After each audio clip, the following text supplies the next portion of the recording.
Pemirsa, sabu senilai Rp356 juta berhasil disita Satuan Reserse Narkoba Polresta Denpasar dari seorang bandar yang sehari-hari berprofesi sebagai sopir travel. Tersangka mengedarkan barang terlarang dengan membungkus paket menggunakan lakban warna berbeda untuk memisahkan berat dan harganya. Polisi menangkap tersangka IGS 37 tahun berdasarkan hasil keterangan tersangka SUT yang ditangkap sebelumnya. Dari nyanyian SUT tersebut, IGS ditangkap di Jalan Tukat Pakerisan Denpasar saat melintas menggunakan kendaraan roda 4. Pada penggeledahan tas pinggang yang digunakan IGS, ditemukan 2 paket sabu-sabu. Polisi kemudian melakukan pengembangan dengan menggeledah tempat kosnya di Jalan Tukat Yebiu Denpasar.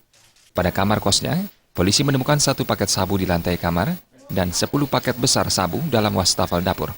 Kapolresta Denpasar, Kombes Polisian Agung Made Sudana mengatakan, tangkapan ini merupakan yang terbesar di awal 2016. Dengan barang bukti mencapai 318 paket dengan berat 198,08 gram senilai Rp356 juta.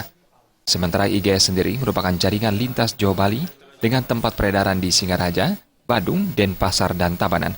Tersangka juga seorang residivis kambuhan sejak 2009.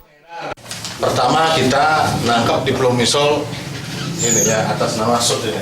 Dia membawa 41 paket. Ya, ini. 41 paket ini. Nah, kemudian dari yang bersangkutan, ya kita kembangkan. Kita temukanlah, ini kita tangkap di TKP awal di Tukat Pakerisan.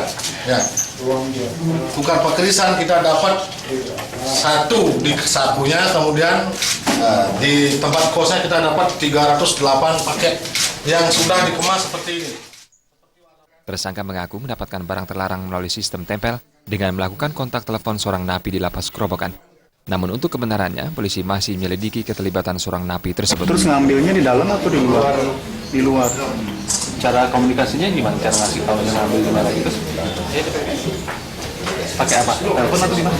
Telepon ya? Berarti barang itu diterima di luar LP.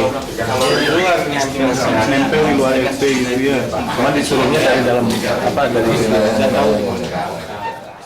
Akibat perbuatannya, IGS dijerat Undang-Undang 23 tahun 2009 dengan ancaman hukuman maksimal 20 tahun penjara.